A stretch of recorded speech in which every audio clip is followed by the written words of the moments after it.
بسم الله الرحمن الرحيم.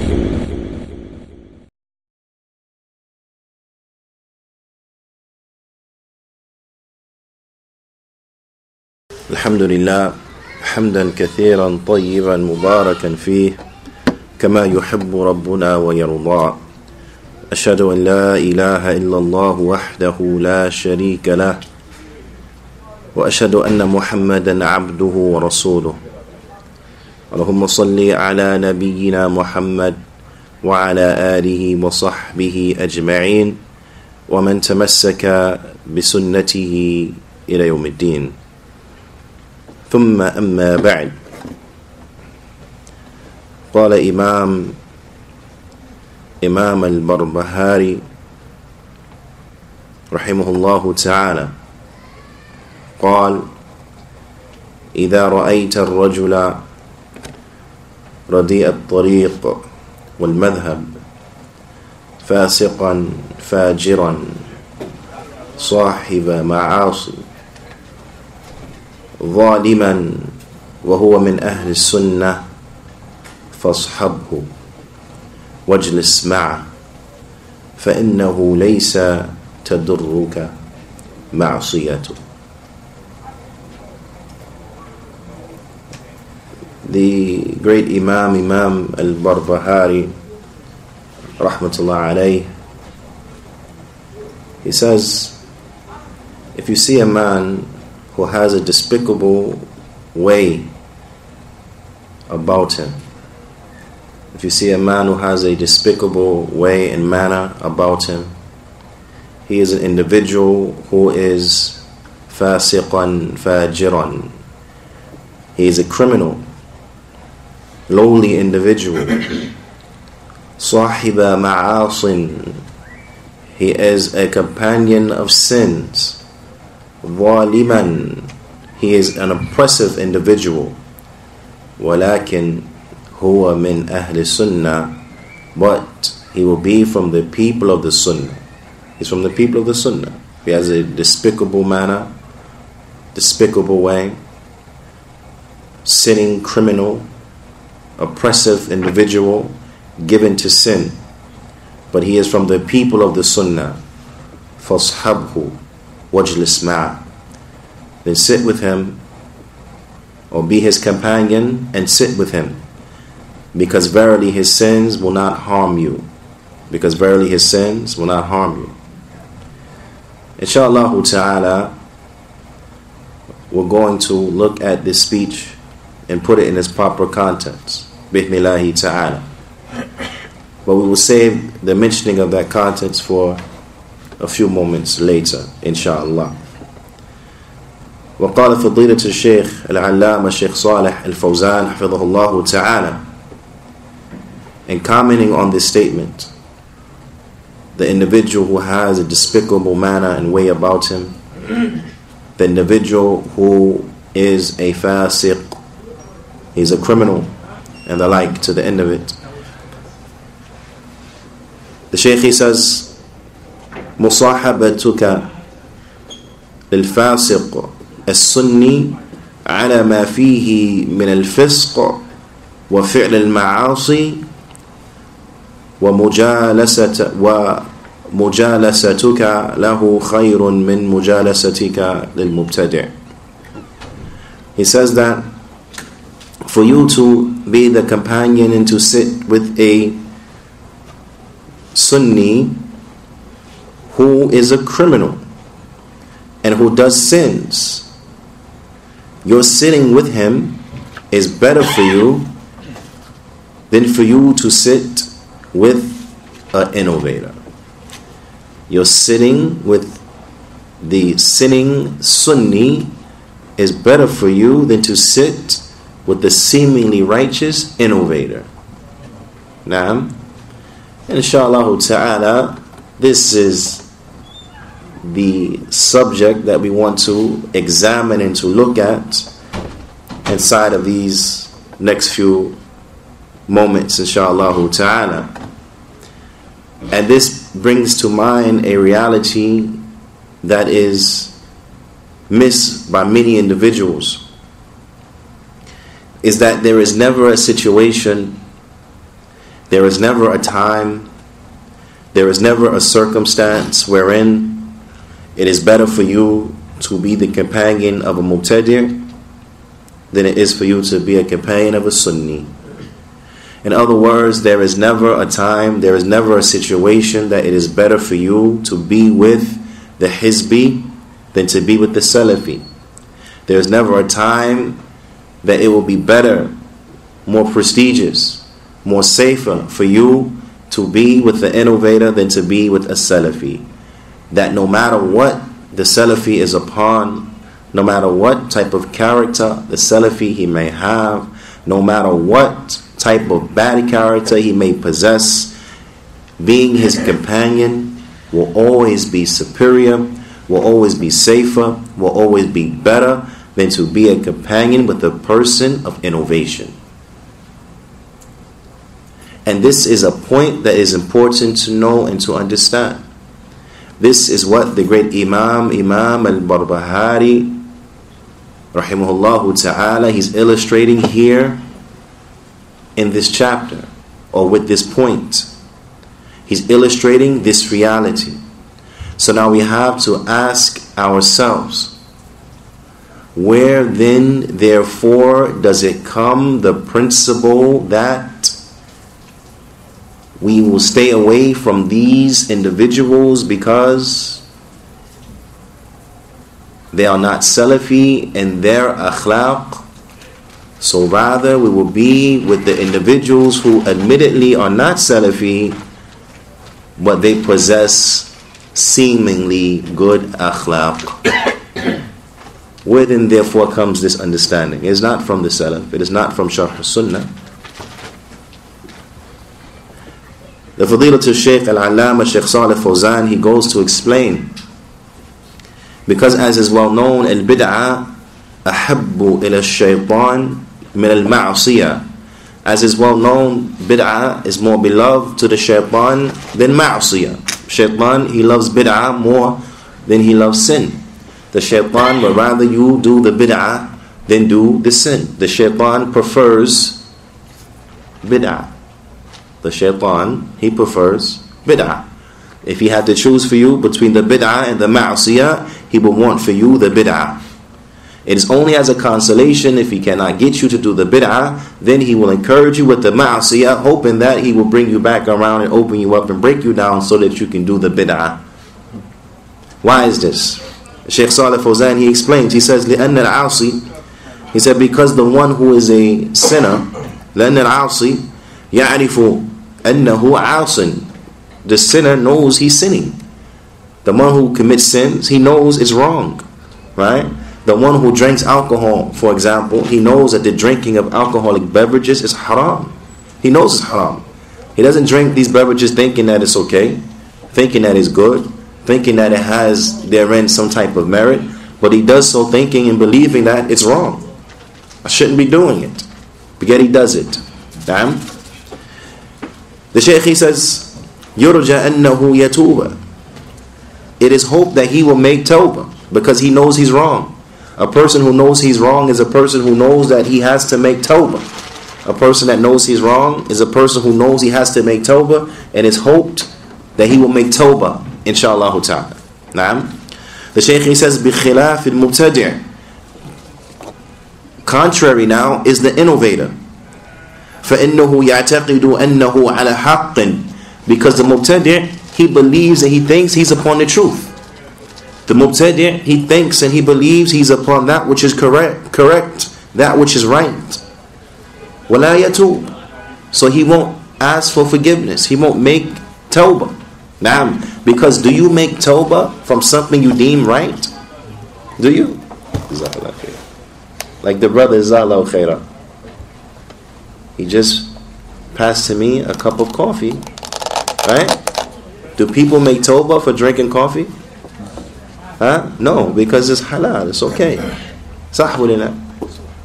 So if an individual thinks that the bid'ah that he is upon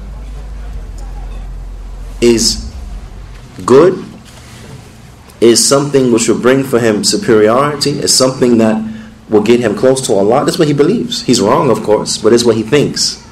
If he thinks in this manner, will he ever make tawbah from the bid'ah? No. It will never strike his mind to make tawbah from the bid'ah. Because for him, he's thinking that what he is upon is okay, is good, is something of merit. Naam. So the Shaykh, he says, فَالْمُبْتَدِعَ لَا يَتُوبُونَ. Those innovators, they do not ask for forgiveness. فِي الْغَالِبِ. Most of the time, you do not find them asking for forgiveness. لَأَنَّهُمْ يَرَوْنَ أَنَّهُمْ عَلَى حَقٍ. Because they think that they are upon the haqq. So they don't ask for forgiveness. They don't make tawbah because they think they're already upon the haqq. فَلَيْسَ هَذَا مَعْنَاهُ أَنَّكَ تُجَالِسْ الْعُصَاءِ. And this is a very important point now. Because it is not the meaning and the intention of Imam al-Barbahari to say to you that you should sit with the sinners. He says, وَلَكِنْ مَعْنَاهُ أَنَّ مُجَالَسَةَ الْعُصَاءِ مِنْ أَهْلِ السُنَّةِ خَيْرٌ مِنْ مُجَالَسَةِ الْمُبْتَدِعَةِ وَإِنْ كَانَ ظَاهِرُهُمَ الْعِبَادَ وَالصَّلَاحِ. He said, and this is because sitting with the sinners from Ahl Sunnah is better for you than to sit with the innovators who it is apparent upon them worship and righteousness. It is better for you to sit with the sinner from Ahl Sunnah than it is for you to sit with a seemingly righteous, noble person from Ahl Bid'ah. Naam, this is what the point that the Imam is highlighting here. And this point and the next few points, this is what he's highlighting. That to be with the sinner from Ahl Sunnah is superior and better for you than being with a seemingly righteous innovator. Naam. The Shaykh goes on and he says, وَهَذَا قَصُّ الْمُؤَلَّفِ رَحِمَهُ اللَّهُ تَعَالَى. That this is the intention of the author رحمه الله تعالى.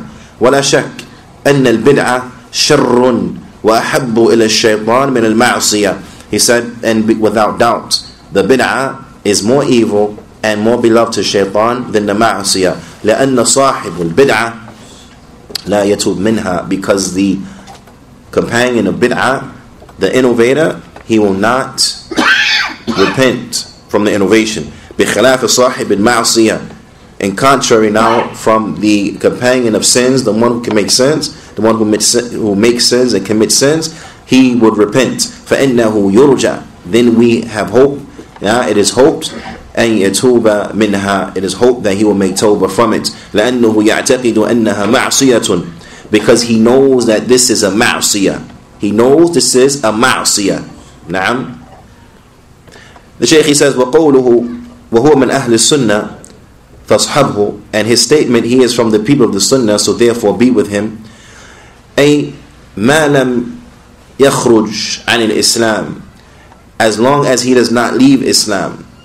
Meaning, as long as he does not abandon Islam, then be with him. إنما عنده كبائر دون الشرك. Because he has major sins that are less than shirk. وليس عنده بدع. And he does not have with him innovations. فمجالستك له أخف من مجالسة المبتدع. Because you're sitting with him, with this sinner from Ahl Sunnah, is going to be less than you're sitting with the mubtadi'. It's going to be less harmful than you're sitting with the mubtadi'. وَإِنْ كَانَ الْمُبْتَدِعِ يُظْهِرُ الصَّلَاحِ وَالتُّقَى. Even if the mubtadi', he apparently has righteousness and uprightness, and apparently he has piety, and that he is fearing of Allah subhanahu wa ta'ala, it is better for you to sit with what? To sit with the sinning Sunni. كما ذكرت ليس معنى هذا أن الشيخ يقول لك جالس أهل المعاصي. He said, just like it has been mentioned to you, it is not the intention or not the meaning here that the Shaykh is telling you or encouraging you to sit with these sinners. That is not the intention, that he is encouraging you to sit with the sinners. إنما هو يقارن بين مفسدة المجالسة العاصي والمفسدة مجالسة المبتدع. He said, but rather he is striking for you a comparison. He is striking for you a comparison between the harms of sitting with the sinner from the harms of sitting with the innovator. Naam. He's drawing for you a comparison between the harms of sitting with the sinner from the harms of sitting with the innovator. نعم فمفسدة مجالسة المبتدع أشد من مجالس أو من مجالسة العاصي. Because sitting with the mubtadi' is more dangerous for you than sitting with the sinner. Sitting with the mubtadi' is more dangerous than if you were to sit with the sinner. The Shaykh, he says, فَكَيْفَ بِصَاحِبِ السُنَّةِ الْمُتَمَسِّكِ. Here's the point now. The Shaykh, he says, so now what about a person of the sunnah who is striving to hold fast and be firm upon the sunnah? Right? I want you to look at this now, because we're speaking about the affairs of al-Hizbiyyah wa Tamyee. Hizbiyyah wa Tamyee, the partisanship and watering down the dawah. Because it's important to know that al-Hizbiyyah, it is to have wala wal bara, hub wal bughd. Naam, is to have loyalty and disloyalty, love and hate for other than the Kitab and the Sunnah. For other than the Kitab and the Sunnah. So the reason that they will come together, the reason that they will separate, the reason that they will love, the reason that they will hate, has nothing to do with the Kitab and the Sunnah. It has to do with other things. Due to the attachment to a particular masjid, due to the attachment to a particular sheikh, due to the attachment to a particular student of knowledge, due to the attachment to a particular personality, or to attachment to a particular what have you. Naam, has nothing to do with the Kitab and the Sunnah. This is how they form their allegiances and their alliances and so on and so forth, based upon whatever principles they have invented for themselves, but has nothing to do with Kitab and the Sunnah. This is what? This is the Hizbiyyah. This is the Hizbiyyah. Naam. This is what it means to be Hizbi, to be partisan. Naam. So we look at the affairs of the Khan Muslimin. Do they fit this bill? Yes. Look at the affairs of Tabligh. Do they fit this bill? Yes. Look at the affairs of all the Mubtadi'een. Do they fit this bill? Yes. Yes, they fit this bill. Naam. Ala kulli hal, we're also talking about watering down the dawah. The dawah becomes watered down. Right? So now we have to ask ourselves this question. How is it possible for a person who claims to be upon the Sunnah? How is it possible for a person who claims to be upon the Sunnah to align himself with individuals who he acknowledges have problems in their minhaj, individuals who they acknowledge are not Salafi? He would feel comfortable aligning himself with them, and he will find any excuse in the book to avoid the people who are clearly upon Salafiyyah, who are calling to the da'wah Salafiyyah, who are striving their best. They'll make up any excuse in the book why we can be with them, but not with these Salafis over here. Now, and you'll find a lot of times what they'll refer back to is what? Is their character. Is their character. Why do they refer back to their character? Because it's a soft target. It's an easy target. Naam? It's an easy target. The ulama, they explain that when you find individuals attacking your character,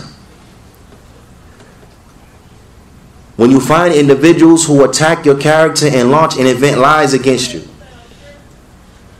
don't become disheartened. When you find individuals who cannot mention one single aqeedah or minhaj point against you, right? The only thing that they have at their disposal at that point is to invent things against your character. Why? Because to say that a person has minhaj and aqeedah mistakes, you have to do what? Produce evidence. What are those mistakes? Where are these mistakes? Where have they been committed? When? In what book? Upon what tape? During what talk? Where were these mistakes committed? Where? In what action? Where were they done? What was the action? Where did it take place? Right? It's hard. It's hard to prove. And if it's not there, it's not there. You understand? But because of some sickness that they have in their hearts, because of some enmity that they have in their chest for the people of the Sunnah, well, they just got to say something, right? So now what's the easy thing to do? You attack their character. Why? Now it becomes your word against their word. The level that is required to substantiate such is not to the same level as saying, oh, he has minhaj issues. And you know he doesn't. You understand? So this is why they will attack your character. So the point is that when we look at it from this standpoint, when we understand this principle, that it's better for you to sit with a sinner who's a Sunni, to sit with a sinning Salafi, it's better for you to sit with him and to be friends with him than it is for you to be friends and to sit with a Mubtadi'. You will understand and you will find that there is never an excuse, there is never a situation that allows you therein to be companions with an innovator. There is never a case for that. There is never a case for that. Naam. And this is the reality in which we know, in which we understand. And with regards to the sinners, if this is the case for them, what about the Sunni Salafi who doesn't have these sins? What about the Sunni Salafi who doesn't have these sins? Now what do we say about him now? What do we say about him? Naam. So this cuts the door to all sitting with all types of innovators. The door has been closed. There is no excuse whatsoever to ever overlook your Salafi brother and prefer the Hizbi. No? There's never an excuse for that. Ever an excuse for that. And it's important that we know, we understand the likes and the realities of this. The Shaykh goes on to explain, he says that the mafsada al-mujalisati al-mubtadi' ashaddu min mujalisati al-'asi, that the harms in sitting with the mubtadi' is greater than the harms of sitting with the sinner. Na'am. This is well known, this is clear. So now what about the one who's sticking to the sunnah? Of course we want to be with him. Of course we want to be with him. Does that mean he's not going to have with him any deficiencies, any mistakes, any quirks and the like? Of course he's going to have quirks. Of course he's going to have mistakes. Of course he's going to have things from him that we don't like, because he's not perfect. Nah, because he's not perfect. But being patient with him takes precedence. Being patient with him takes precedence. Now I want to ask you this question. I want to pose this question to you, because it's important that we put things in their proper context. What sense does it make, keeping this and bearing this in mind, what sense does it make in light of this understanding? What sense does it make for us now to be patient with the people of bid'ah, with their bid'ah, but yet we can't be patient with the people of sunnah with their akhta? What sense does that make? That we can be patient with the people of bid'ah with their bid'ah, but we can't be patient with the people of sunnah with their mistakes? We can't be patient with the people of sunnah because sometimes they rub us the wrong way? We can't be patient with the people of the sunnah because he raised his voice at me one time? But yet I can go and I can be patient with a mubtadi'? That shows you that what? That the individual who does such a thing, he has a problem in his aqeedah and in his minhaj. What's the proof? His actions and what he's doing. That he can stomach the mubtadi', but he can't stomach the sunni. Why he can't stomach? Why you go around them brothers? All them brothers like this, and brothers are harsh, and brothers are hasty. But if they hasty, be patient with them. Show them how to slow down. If they're harsh, be patient with them. Show them how to be more easy. If they're rude, be patient with them. Show them how to adorn themselves with better manners. Why? They're Salafi. If you want to invest your time in those who are upon the sunnah, to strengthen them, to strengthen the masajid of the people of the sunnah. Because that will be the beacon, that will be the lighthouse for those who are in the darkness of the bid'ah and dalala. That when they want the sunnah, they know where to come. It's not confusing for them. It's not confusing for them. They know where to come. They know where to go. So be patient with them. Be patient with them. Now, this is something that is of extreme importance for us to know and to understand. Extreme importance for us to be upon. Ala kulli, let's continue. Imam al-Barbahari, rahimahullah ta'ala, he goes on and he says, and remember now, he's drawing a comparison between sitting with the innovator and sitting with the sinner with regards to the harms, right? It's not understood that he's encouraging you to sit with sinners. It's not understood. It's not to be understood. But rather, he's showing you that it's better for you to sit with a sinner than it's better for you to sit with a mubtadi'. So if we're not going to sit with a sinner, then what? Then we definitely not going to sit with a mubtadi'.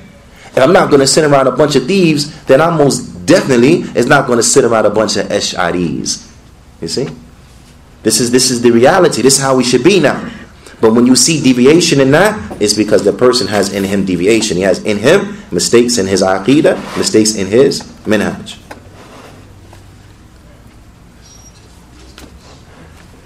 The Imam, he goes on and he says, وَإِذَا رَأَيْتَ الرَّجُلَ. Now we bring in the opposite side. But if you see a man مُجْتَهِدًا فِي الْعِبَادَةِ, who is hardworking in worship, مُتَقَشِّفًا مُحْتَرِقًا بِالْعِبَادَةِ, he's a person who abstains from the dunya. He abstains, he makes zuhud. He leaves all worldly affairs. He don't worry himself with worldly affairs. A person who exhausts himself, wears himself out in worship. Okay? Person hard working in worship, leaving off the dunya, exhausting himself inside of the worship, breaking himself down in ibadah. Sahiba hawan. But he is a companion of desires. He's a mubtadi'. He's an innovator. He's a mubtadi', hizbi, innovator. The Shaykh, he says, فَلَا تَجْلِسْ مَعَهُ. Don't sit with him. Don't sit with him. وَلَا تَسْمَعْ كَلَامَهُ. And don't listen to his speech. وَلَا تَمْشِي مَعَهُ فِي الطَّرِيقٍ. And don't walk with him in any path. Don't walk down the street with him. فَإِنِّي لَا آمَنُ. Because verily, I do not feel safe. فَإِنِّي لَا آمَنُ أَن تَسْتَحْلِيَ طَرِيقَهُ. He says, because I don't feel safe that you won't, or I don't feel safe that you won't become pleased with his way. I don't feel safe that you won't become pleased with his way. Naam. And what will happen if you become pleased with his way? The Shaykh, he says, فَتَهْلَكَ مَعَهُ. And thus you will be destroyed with him. Because you will be destroyed with him. Naam. Shaykh Salih Fawzan, hafidhahullah ta'ala, he says, فَلَا تَغْتَرْ. Don't be deceived. بِكَوْنِ الْمُبْتَدِئِ يُظْهِرُ التَّنَسُّقِ. Don't be deceived by a mubtadi' showing you or making it clear, or having apparent upon him, rather we should say, that he is devout. Don't be deceived because the mubtadi' seems like he is seemingly devout. Well, ibadah, he seemingly has worship, was zuhud, that he seemingly has abstaining, what taqashuf, and that he seemingly has not caring about the world and the like. وَيُصَلِّ بِاللَّيْلِ. And he prays up at night. مَدَامَ أَنَّهُ عِنْدَهُ هَوًى وَبِدْعَةٌ فَلَا تَتَسَاهَلْ فِيهِ. As long, no matter he stands up at night, he prays and so on and so forth. He said, as long as he has with him desires and innovation, then don't be soft with him. As long as he has desires and innovation, do not be soft with him. ابتعد عنه. Stay away from him. Just stay away from him, what, a little bit? 2 steps away? Right? 4 steps away, maybe? Maybe 6. What the Shaykh said? He said, ابتعد عنه غاية الابتعاد. Stay away from him to the epitome of staying away. Stay away from him to the fullest of the meaning, what it means to stay away. Stay away from him as far as you can possibly get away from him, period. كما قال بعض السلف, like some of the Salaf, they used to say, اقتصاد في سنة خير من اجتهاد في بدعة. That being, having shortcomings and coming up short with regards to implementing a sunnah is better for you than exhausting yourself and committing a bid'ah. It's better for you. Naam. This is why we say what? That the aasi sunni khayrun min al-mubtadi'. That the sinning sunni is better than the innovator, better than the mubtadi'. The Shaykh, he says, وَقَوْلُهُ لَا تَمْشِ مَعَهُ فِي الطَّرِيقِ. And his statement, don't walk with him in the street. هذا عطف على ما سبق من التحذير. Then this is going back to what preceded from the warning. What preceded from the warning. من مصاحبة المبتدع, from being, or the companionship of the mubtadi' wal mubtadi'ah, from sitting with the mubtadi'ah wa mujalasat al mubtadi'ah, and from sitting with the mubtadi'ah and being in their company. But Rasul حذر من هذا, and the Messenger sallallahu alaihi wasallam, he warned against this. The Messenger sallallahu alaihi wasallam, he warned against this. نعم. حيث قال النبي صلى الله عليه وسلم, with the Prophet صلى الله عليه وسلم, he said, إياكم ومحدثات الأمور. Beware of newly invented matters. إياكم هذا تحذير. This word, إياكم, this is a warning. This is a severe warning to you. He's warning you. إياكم. You're being warned from what? From newly invented matters. You're being warned from newly invented matters. The Prophet ﷺ, he said, شر الأمور محدثاتها. The worst of affairs. The worst of affairs are newly invented matters. Worst means worst. If the worst of the affairs are newly invented matters, and then we have sins that are not from newly invented matters, which one is worse? Sin or newly invented matters? Newly invented matters. So then the people who are attached and connected to each of these things will thus then take the same ruling of that which they're connected to. So the one connected to newly invented matter, the one connected to bid'ah, the mubtadi', is he worse or less worse than the one connected to the sin? He's worse than the one connected to the sin. Why? Because he's connected to that which is worse. Bid'ah is worse than sin. This is known, right? But so why would a Salafi, Sunni, who understands the reality of bid'ah, who understands the superiority of the sunnah, why would a Salafi, Sunni ever feel more comfortable amongst Ahlul Bid'ah than he would amongst Ahlul Sunnah? Why would a Sunni Salafi ever make every excuse why he has to be around the Muqtadir, and then he makes every excuse why he should stay away from the Sunni Salafi? Kayf hada? Ish hada? What's this? What's this? This is why it's important for us to know and to understand what is that this deen has principles. Has principles. It's not for anyone to say what he wants and that's it. It has principles. If those principles are not abided by, then we know who's who. And we only know who's who by the principles. Not what a person says. Everybody say they know Layla. But she don't agree with that. As is well known. Just because you make a claim don't mean it's anything. Doesn't mean anything. Now, we have principles. My point is that how many times do we have to see the same thing before we get it? That similar processes lead to similar results. Right? If you do one thing and the result comes out as such, if you do that same thing 5 minutes later, you're gonna expect the same result. Correct? You're gonna expect the same result. And as they say, it's a sign of insanity to do the same thing over and over, anticipating a different result. Huh? Wait. Have we not seen the likes of this in the past?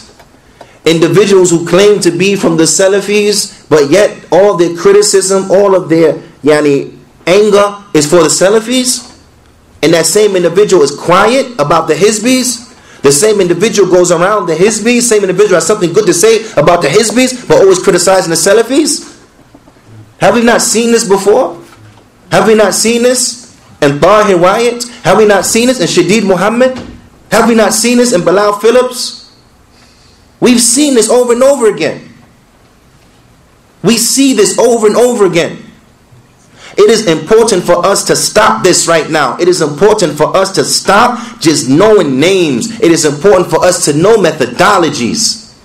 Because once you know the methodology, you can change the name 1,000,000 times over. It is what it is. You come with the same methodology of Ali Halabi, then you take the same ruling of Ali Halabi. It is too often you find people separating themselves from the man and not the methodology. People saying, we not with Shadid and they act like Shadid. We ain't with Tahir and they act like Tahir. People who their tongues know how to articulate the names of Ahlul Sunnah. Their pens know how to write down the names in refutation and speaking bad about Ahlul Sunnah. The people that their keyboards know how to type out the names of Ahlul Sunnah, but you don't see them mentioning anything about Ahlul Bid'ah. Shadid Muhammad, he mentions the brothers from Salafi publications in bad light. He mentions Abul Hassan Malik in bad light. He mentions Hassan Somali in bad light. He mentions this one and that one and this one and that one and this one and that one from people who have been known to call to the dawah Salafiyyah, known to have been of those who fight against the bid'ah and so on and so forth. He knows how to speak ill of them in defense of himself, but his same pen doesn't know the name of Hamza Yusuf. His same pen don't know the name of Jamal Din Zarabozo. His same pen don't know the name of Zayd Shakir. His same pen don't even know the name of Farah Khan. But he want to mention Abu Khadija. He want to mention Bilal Davis. He want to mention Abu Hassan. He want to mention Dawood Adib. Allah musta'an. Allah musta'an. And then we say, okay, after much arguing, okay, finally I'll get it. Forget Shadid. And then we come another Shadid acolyte. And we say, but I like him now. Forget Shadid, but I like this guy. But no, it's okay. He's not Shadid. His name's something else. Fulan ibn Ala. It's not Shadid. We have to learn the methodology. If we know the methodology, then we'll know it's meant. You can change the name over and over and over again. We're not going to be fooled by it. It is what it is. It is what it is. You act like Abdurrahman ibn Khaliq. Then we put you with him. You act like Ma'rabi. We put you with him. You act like Ali Halabi. We put you with him. You act like Fawzi al-Bahraini. We put you with him. Very simple. You act like Muhammad Hassan, Abu Ishaq al-Huwaini, put you with them. La bas. Very simple. Now, it's not confusing for us. You understand? We have to be able to identify. Why do you think the Imam wrote books like this? Showing us Sharh al-Sunnah, the explanation of the Sunnah, the Aqidah, the Minhaj. This is what he's explaining to us. Why? So that we will be able to identify what the Sunnah is, and so we'll be able to identify those who are upon the Sunnah. And at the same time, so we'll be able to identify what the bid'ah is, and so we'll be able to identify who the people of bid'ah are. Now, there's a principle from Ahlul Sunnah wal Jama'ah that the ulama they mentioned from the Salaf, which says that whoever speaks ill of Ahlul Sunnah is not from Ahlul Sunnah. This is a principle. This is a principle from the principles of the Sunnah. Whoever speaks good about Ahlul Bid'ah is from them. He's not from the people of the Sunnah. This is another principle. Right? Now that's at least two, right? Whoever speaks bad about the Salafi Sunni, he's not from them. Whoever speaks good about the Mubtadi', then what? He not from the Salafi Sunni neither. He's from who? From the Mubtadi'. Anyone who defends the Mubtadi', then he's what? He's helping to destroy Islam. So now what do you say to a person who make excuses for the Mubtadi'? People who have been known, their history tells us, Ikhwani, Tablighi, Sufi, their history tells us this. This is what we know from them. Naam, but you find excuses from them. This other brother, far as you can think back, he's always been upon Sunnah, always calling to the Sunnah, always trying his best, connected to the ulama, Ahlul Sunnah wal Jama'ah for years upon years, decades. But you find reason to say something bad about him. but then he wants to accept from you your statement, and it's Sunni Salafi. Yes, this is important that we understand the reality and the lights of these things. The Shaykh, Hafidhahullah Ta'ala,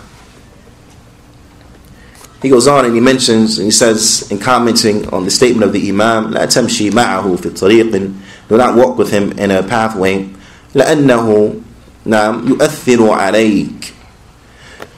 Why you don't walk with them? Why we don't be with the people of innovation? We spoke about some reasons previously, right? We spoke about some reasons previously. What I want and I need everyone to know and to understand is that there comes a point that you have to look after that which will benefit you. Okay? That is from a person's good Islam that he concerns himself with that which will benefit him. Na'am, min husn Islam al-mar tarkuhu ma la ya'nihi. That from as the Prophet ﷺ said, from a person's good Islam that he leaves alone that which does not concern him. وَالْعُلَمَاء هُمْ يَقُولُونَ الْمَعْنَ لَا يَعْنِيهِ أي لَا يَنْفَعُهُ. And the ulama, they say that was meant by doesn't concern him, mean doesn't benefit him. Na'am.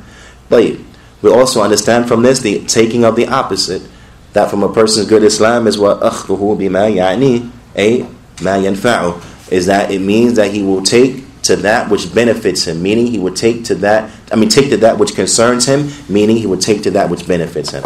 This from a person's good Islam.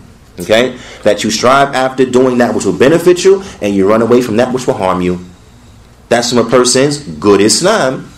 But so if we look at it from the aspect of having good Islam, then we'll see that when you put yourself around the people of innovation, despite your excuse, the people come with excuses for excuse upon excuse, despite whatever excuse you can possibly try to drum up, it will negate you having a good Islam. Why?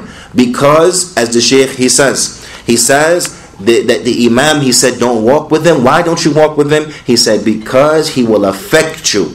Because he will affect you. وَيُدْخِلُ عَلَيْكَ الْبِدْعَةِ, and he will enter upon you bid'ah. He will enter upon you bid'ah. The Shaykh he says, لَا سِيمَا وَأَنْتَ تُحْسِنُ الظَّنْ بِهِ. He said they will enter upon you bid'ah. لَا سِيمَا أَنْتَ تُحْسِنُ الظَّنْ بِهِ. Especially because you have a good opinion of him. Especially because you already have a good opinion of him. So that's going to make you more acceptable. Now, more susceptible to accepting his bid'ah. Because you have a good opinion. What's the proof you have a good opinion of him? Is that you go out your way to visit him. What's your proof you have a good opinion of him? Is that you exhaust yourself walking down the street with him. What's your proof that you have a good opinion of him? That you search the web to find his lectures. You take the time to download the MP3. So this shows you have some type of good opinion of him. And especially because you have a good opinion of him, then yes, now you're going to be more susceptible to falling victim to his bid'ah. So now you're setting yourself up for what? For loss. You're setting yourself up for harm. You're not concerning yourself with that which will benefit you. You're not concerning yourself with that which will benefit you. And this is why this jeopardizes you having a good Islam. The Shaykh he says, وَلَمَّا يَظْهَرُ مِنْهُ مِنَ الْعِبَادَةِ. Despite what would be apparent from him from worship, نعم, وَتَقَشُّفْ, and being abstaining from the world and not caring about the world with zuhud and the like. The Shaykh he says, فَتَسْنِيَ عَلَيْكَ بِدْعَةُ. Then he will pour his bid'ah to you. He will pass to you some of his bid'ah. If this is your opinion of him, he will pass to you some of his bid'ah. The Shaykh he says, فَهُوَ خَطِيرٌ جِدًّا. Then this person is extremely dangerous. This person then therefore is extremely dangerous. Naam. And as we know, the famous, similar to the Prophet ﷺ, he mentioned about the sitting with those who are good and the sitting of those who are evil. That when you sit with those who are good, every aspect, everything about it is good. And likewise, when you sit with those who are evil, every aspect, everything about it is evil.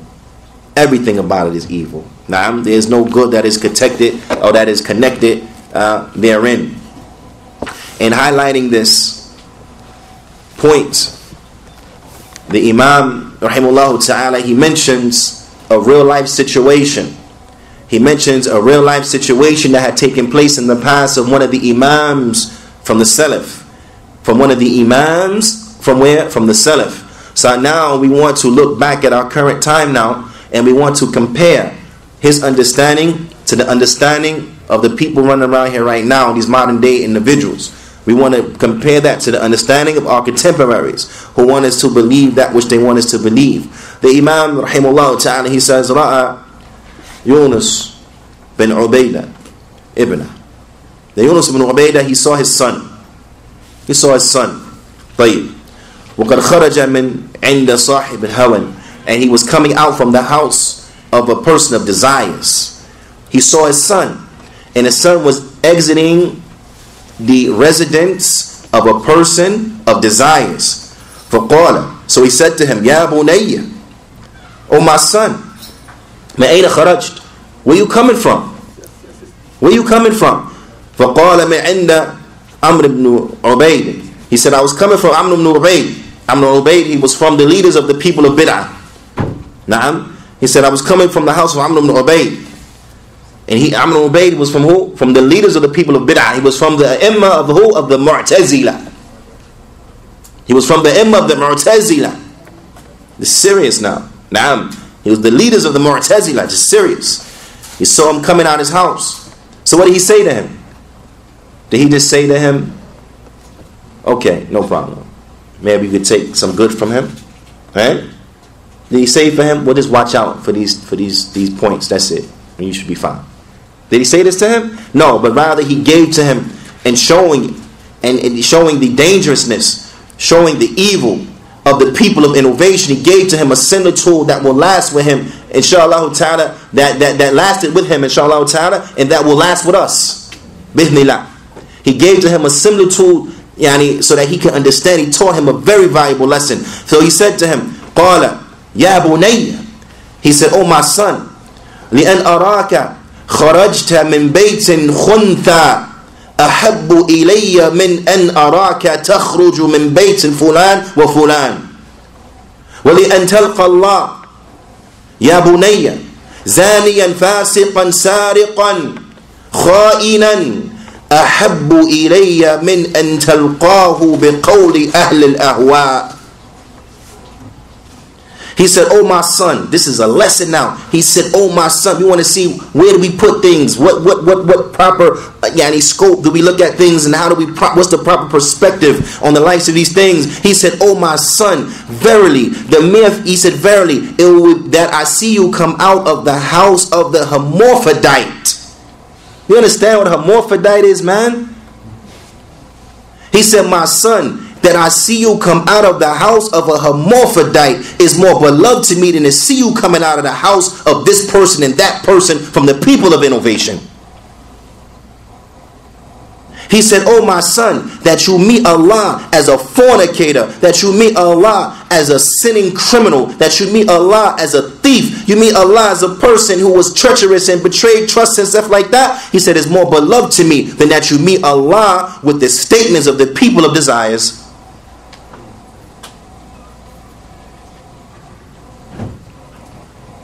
Where are we from them in our understanding? Where are we from them in that which we deem is worse? Where are we from them that will rather be around the people of innovation when the Shaykh is telling his son that you come out of the house of a hermaphrodite is more beloved to me than you come from being with the Mubtadi'? Where are we from them?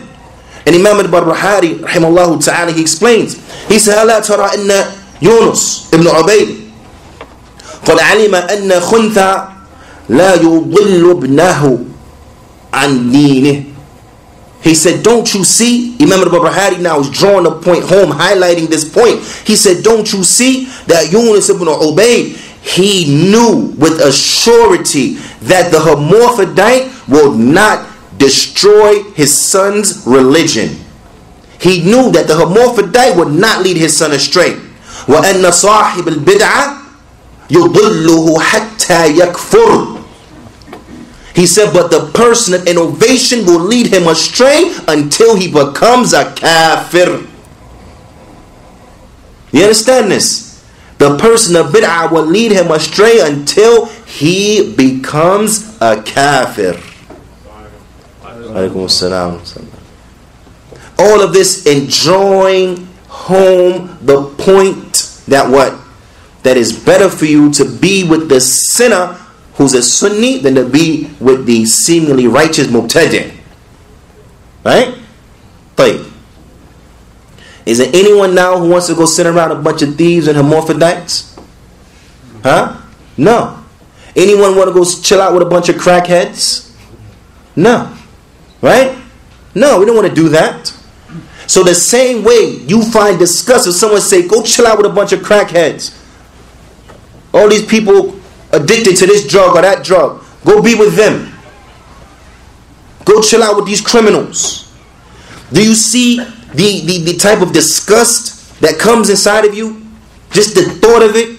Sitting around a bunch of heroin addicts, sitting around a bunch of crackheads, sitting around a bunch of hermaphrodites. You see the disgust that you feel in your stomach?